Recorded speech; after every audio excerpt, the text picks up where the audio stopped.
Welcome to knowledge pool. जैसा कि आपको पता है 2017-18 का यूनियन बजट आ चुका है। इस वीडियो में हम आपको बताएंगे 10 इंपॉर्टेंट चीजें जो आपको इस बजट के बारे में जानना चाहिए। तो चलिए शुरू करते हैं।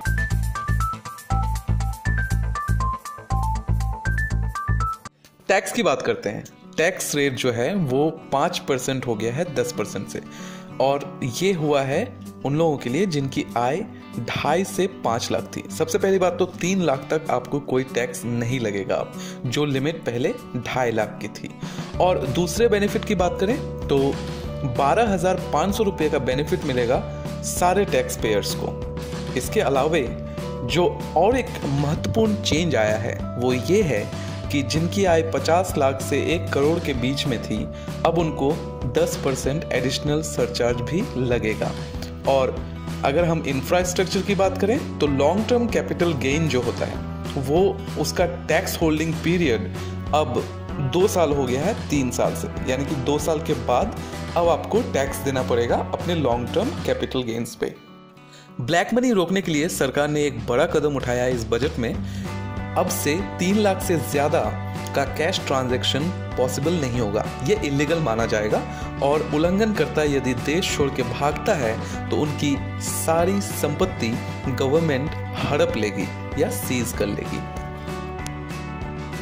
अगला जो बड़ा कदम है वो है पॉलिटिकल फंडिंग, यानी कि अब से किसी भी पॉलिटिकल पार्टी को 2000 से ज्यादा का चंदा आप कैश में नहीं दे सकते।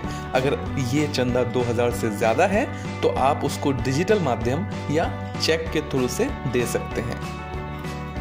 मैट यानी कि मिनिमम ऑल्टरनेट टैक्स जो हर कंपनी को गवर्नमेंट को पे करना पड़ता है वो वैसा का वैसा है। हालांकि उसकी जो कैरी फॉरवर्ड अवधि है वो 15 साल कर दी गई है 10 साल की जगह। इसके अलावे छोटी और मीडियम साइज की जो इंडस्ट्रीज हैं जिनका रेवेन्यू 50 करोड़ रुपए तक है, उन लोगों का टैक्स 25% कर दिया गया है। पहले ये 30% था। 2 नई योजनाएं लाई गई हैं भीम ऐप को प्रमोट करने के लिए। इसके अलावा जो मोबाइल धारक नहीं हैं उनको भी डिजिटलाइज्ड करने के लिए गवर्नमेंट ने आधार कार्ड से पेमेंट का ऑप्शन लाया है, जिसके अंतर्गत अब हम आधार कार्ड से भी पेमेंट कर सकते हैं। सिंचाई फंड यानी कि इरिगेशन फंड को बढ़ाकर 40,000 करोड़ कर दिया गया है। इसके अलावा 1 मई 2018 तक सारे जो रूरल एरियाज हैं उनको 100% इलेक्ट्रिफिकेशन किया जाएगा, यानी कि हर जगह बिजली आ जाएगी। 10 लाख घरों को पक्का घर बनाया जाएगा, यानी कि 10 लाख घरों को गरीबी से बाहर निकालने का प्लान है। इसके अलावा जो मनरेगा है उसकी जो राशि है उसको 38,500 करोड़ रुपए से बढ़ाकर 48,000 करोड़ रुपए कर दी गई है। और रूरल और एग्रीकल्चर एलाइड सेक्टर्स में अब तक का रिकॉर्ड 1,87,223 करोड़ रुपए का बजट निर्धारित किया गया है।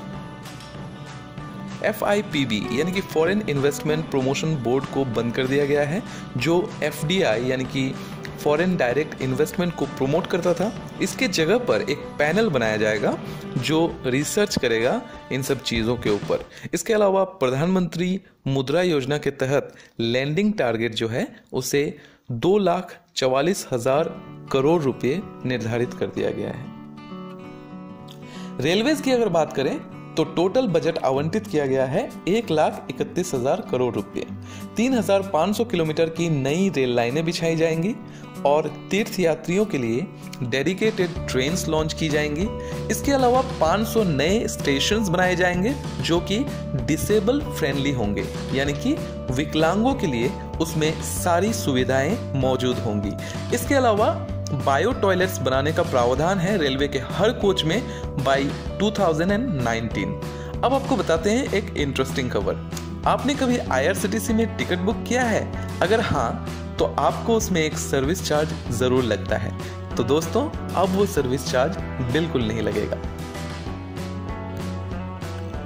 इंफ्रास्ट्रक्चर की अगर बात करें 64,000 करोड़ रुपए दिए गए हैं नेशनल हाईवेज को। AAI एक्ट यानी कि airport authority of India act को इस काबिल बनाया जाएगा ताकि वो लैंड रिसोर्सेज का मोनेटाइजेशन कर सके। इसके अलावा 2 लाख करोड़ रुपए दिए गए हैं ट्रांसपोर्ट सेक्टर को। भारत नेट को दिया गया है 10,000 करोड़ रुपए।